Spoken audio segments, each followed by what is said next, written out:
Ami Soteo, le président français est en colère. Oui, il est en colère suite à la condamnation de l'agent de la DGSE française, Yann Vézilier.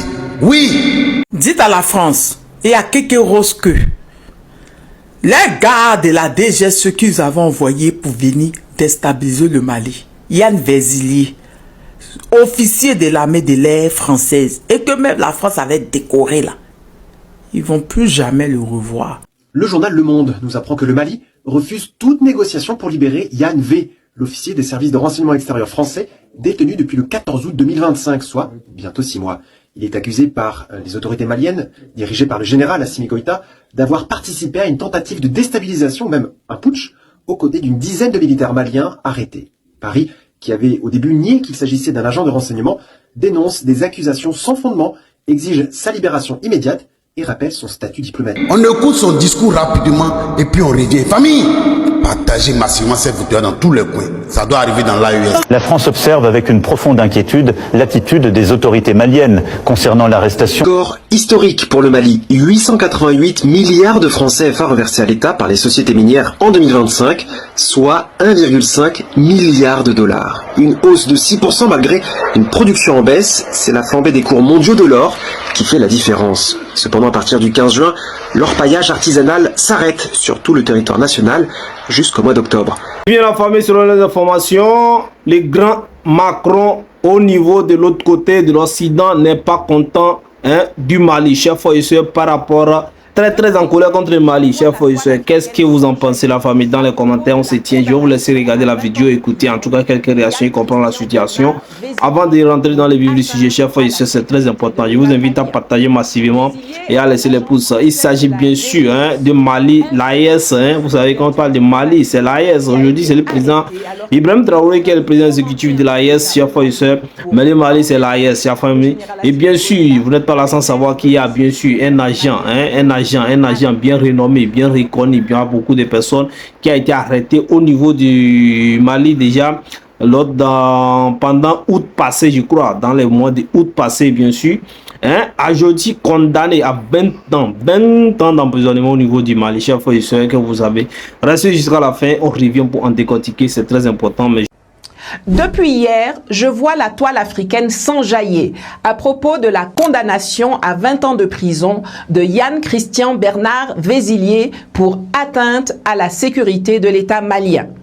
Vézilier est un agent français de la DGSE, infiltré sous couverture diplomatique, qui a été arrêté alors qu'il était en train de fomenter un coup d'État au Mali pour renverser le général Assimi Goïta avec l'aide... C'est la saison des pluies, résultat, pause obligatoire.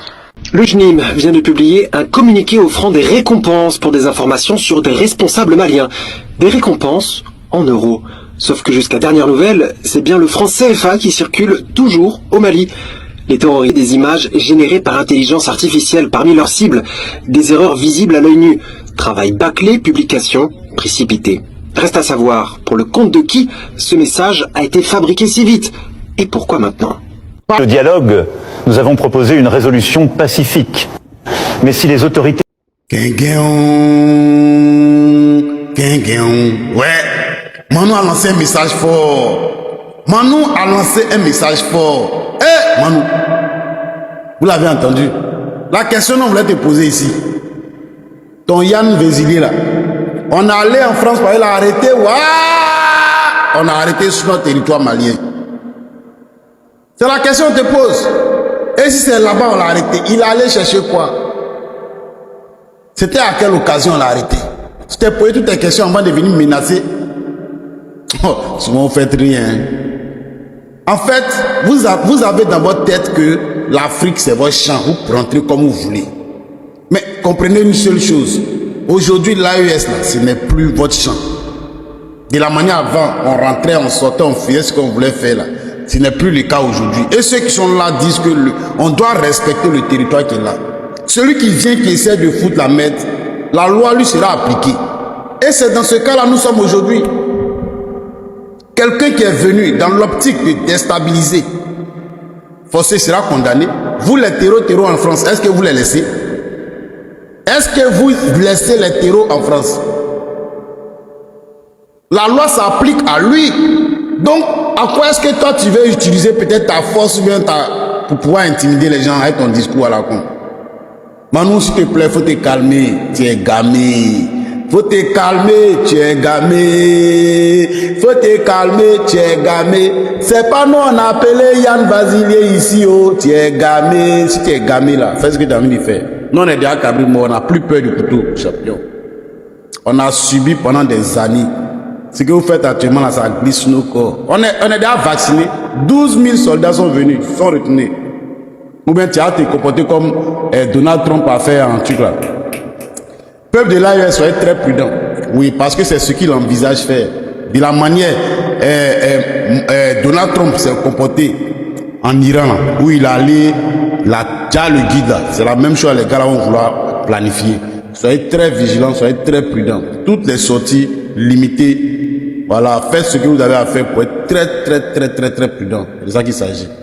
Sur ce, partagez ça dans tous les coins, on est ensemble. Manon, pas être gamé, c'est la vie. Il n'y a pas un terreau qui va arriver en France et puis vous allez l'ignorer. Non. La loi lui sera appliquée immédiatement sans juger même. Parce qu'il est venu s'aimer le désordre dans votre pays. Maintenant, quand c'est nous les Africains, là, c'est nous maintenant, on doit subir parce que vous êtes trop forts. Cette force-là, on l'a déposée ailleurs depuis très longtemps. On ne vous considère même pas comme des plus forts. Voilà. On vous a vu en Iran. L'intimidation ne passera pas. Ce message, on a tout ça dans notre tête. Tu n'as pas pu faire ça en Iran. C'est sur nous les Africains, tu as venu faire ton gros dos. Pour te calmer, tu es gamé pourquoi mes champions. Partagez ça dans tous les coins. Maintenant, il faut voir ça là-bas. Poto, c'est vraiment dosé. Où sont? Dites à la France, il y a quelques roses que les gars de la DGS, ceux qu'ils avaient envoyés pour venir déstabiliser le... Dites la vérité de façon claire, vous savez.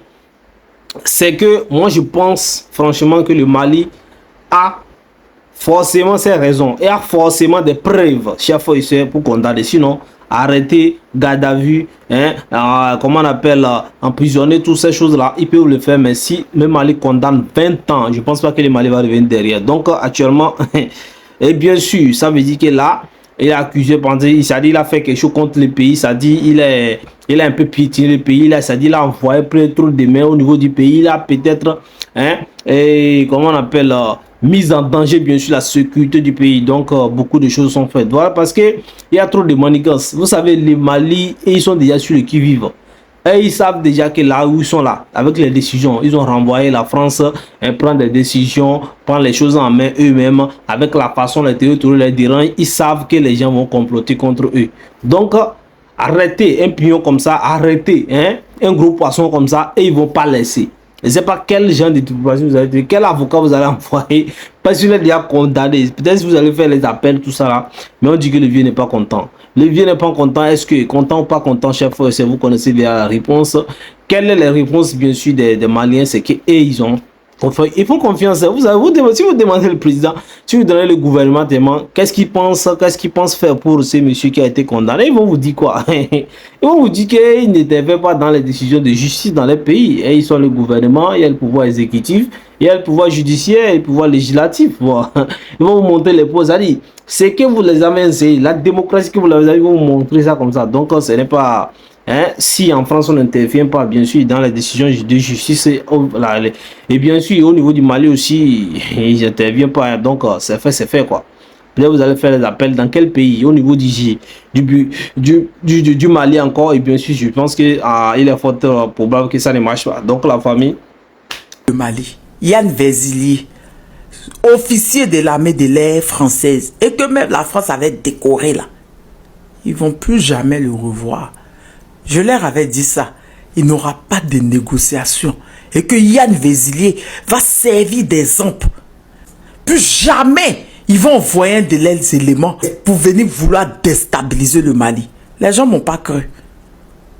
Le même Yann Vézilier a été condamné par la justice malienne aujourd'hui à 20 ans de réclusion criminelle, 20 ans d'interdiction de séjour au Mali pour atteinte à la sûreté d'État, et il devait également s'acquitter de 3 600 000 francs CFA d'amende et du franc symbolique. Il a dit que, je vous avais dit, l'audace que Yann Vézilier a pris pour venir se faire passer pour le deuxième secrétaire à l'ambassade de la France au Mali pendant que il est agent de la DGSE jusqu'à corrompre certains officiers de l'armée malienne, certains militaires de l'armée malienne. Il va payer ça. Je vous avais dit.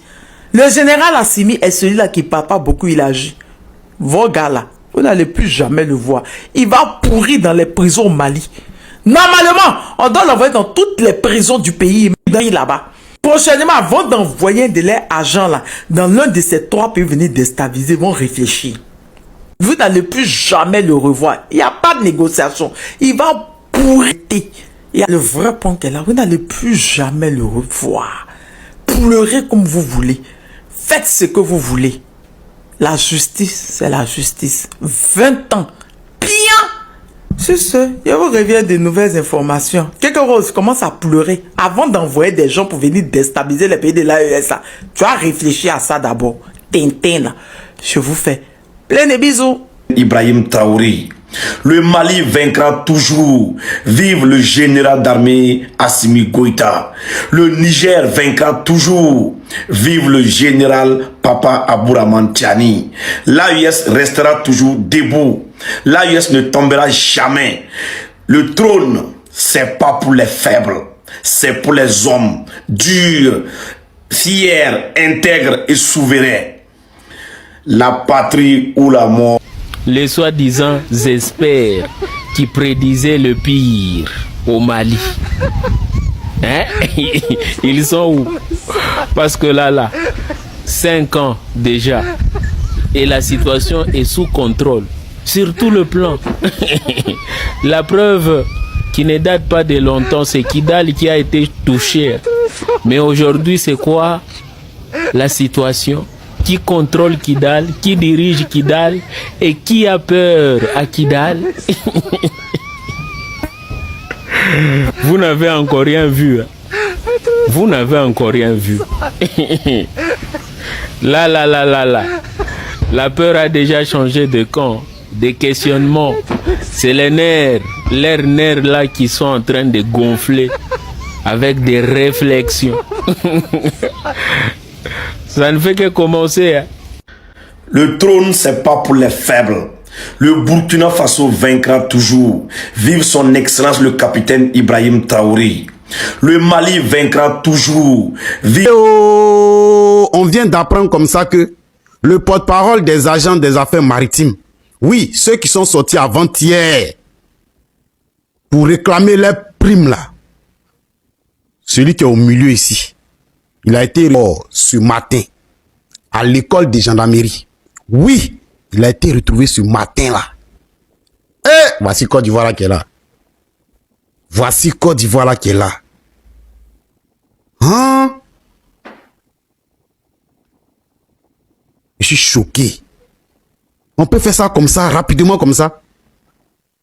Voilà un peu la situation, voilà un peu les raisons. Je pense que au niveau de l'Élysée est en train de mettre tout en œuvre, tout ce qu'il faut pour essayer de libérer en tout cas leurs hommes. Mais je pense que c'est quelqu'un de très expérimenté. Celui qu'on a arrêté, c'est très expérimenté. Donc, si lui, comme ça, on le laisse, c'est-à-dire, s'il est là, si on l'a arrêté, c'est pour des plans, c'est pour des plans. Forcément qu'ils ont vu des choses, ils ont vu des preuves, ils ont vu des trucs qui montrent qui peut fermer la bouche des autres. Donc, et je pense que la France essaie de faire tout ce qui est de mieux pour essayer de rapatrier ou bien de récupérer les hommes.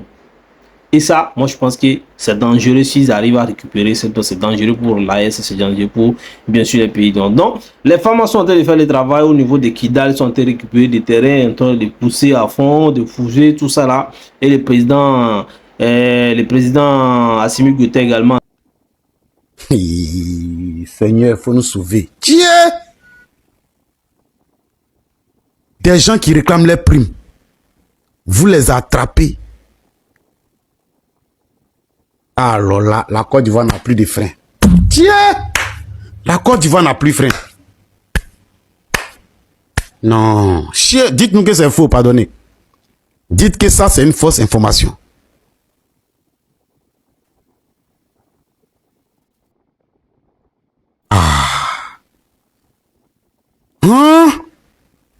C'est celui qui est au milieu là. Hein?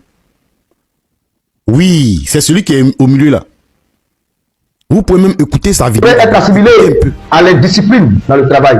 Le code du travail est clair dessus. Une lutte syndicale n'est pas aussi une lutte de partis politiques. Nous luttons pour nos meilleures conditions de vie et de travail. Restons unis, restons mobilisés, restons disciplinés. Cette lutte, il faut la mener car elle va de la dignité des agents et du bien-être de nos familles. Lorsque des agents restent debout dans la dignité, chers amis, chers camarades, quand nous restons unis, aucun obstacle ne peut arrêter notre marche.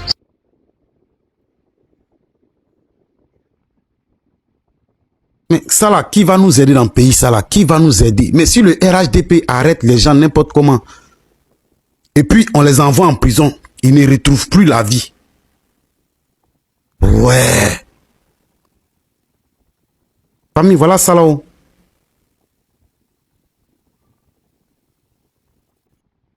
Vous les croire à bien, vous voyez ce que vous faites, non? Vous voyez comment vous gérez le pays, ça là, non? Ah! Dans cette affaire de déguerpissement en Côte d'Ivoire, ça ne touche pas seulement que les Ivoiriens, ça touche aussi des étrangers. Et c'est pourquoi le Ghana a décidé d'évacuer ses citoyens en détresse en Côte d'Ivoire après les déguerpissements.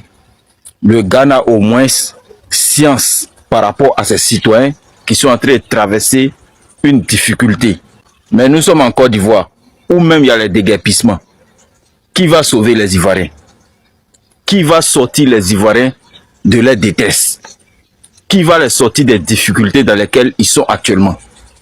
Il y a des Ivoiriens qui ont vu leurs maisons détruites par des caterpillars. Ils dorment à la belle étoile. Il pleut sur eux, ils sont là. Il y a soleil sur eux, ils sont là. Qui va s'occuper des Ivoiriens qui sont en détresse? Qui va les loger? Qui va les nourrir? Qui va trouver une solution pour eux? Voilà un pays sérieux. Ils ont vu qu'en Côte d'Ivoire, il y a les ressortissants. Ils ont vu qu'il y a des déguerpissements. Ils ont décidé de récupérer les citoyens pour aller trouver une solution chez eux. Mais nous, en tant qu'Ivoiriens, quelle est la solution? Qu'est-ce qui est mis en casser tout ça là? En tout cas, moi j'ai du mal à croire, mais je pense que si c'est le cas, c'est très grave. Donc ça c'est autre chose. Et également le cas de monsieur Bokou, ou bien comment il s'appelle, qui vient, qu'on dit qu'on ne retrouve pas et que les Ivoiriens ne veulent pas laisser passer, hein, parce que c'est normal, parce que les gens sont dans la rue, les gens ont perdu des choses, les gens ont perdu des maisons aujourd'hui. Et on va leur dire qu'on ne sait pas où est la personne qui a fait cette erreur là. Il faut vraiment qu'on arrête les gens, sinon ça ne peut pas se passer comme ça. Il faut qu'on arrête les gens parce que on peut être persuadé, parce qu'on dit que lorsqu'on cassait, on faisait des démolitions, il y avait des soldats qui suivaient. Voilà, qui a payé ces personnes qui sont allées casser? Qui a payé, qui a donné l'ordre à ces militants, des militaires d'aller surveiller, d'aller encadrer tout ça là? Ils sont d'accord habillés. Qui a donné? C'est comme ça que vous allez commencer par arrêter les gens.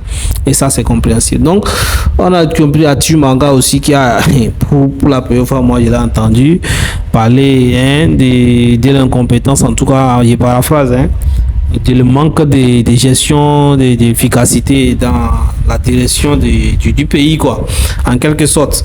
Mais ces gens-là, bon, ceux qui viennent aujourd'hui parler de tout ça là, moi je pense qu'ils doivent avoir honte, mais c'est bien de prendre les dispositions, de parler, parce que vous en avez parlé assez, vous avez trop défendu, mais j'espère que le président, même en tête de l'État, n'est pas d'accord avec tout ça là, parce que si c'est comme ça, tout ça là, et le président Assimi Goïta également donne la force en train de faire ce qu'il faut en forgeant bien sûr les forces avec l'AES et surtout au niveau avec la Russie également qui essaie de défendre les territoires. Donc force aux femmes, force aux Maliens, force à tout le monde d'ici là. Merci de nous avoir suivis d'ici. N'oubliez pas de vous abonner, partager massivement.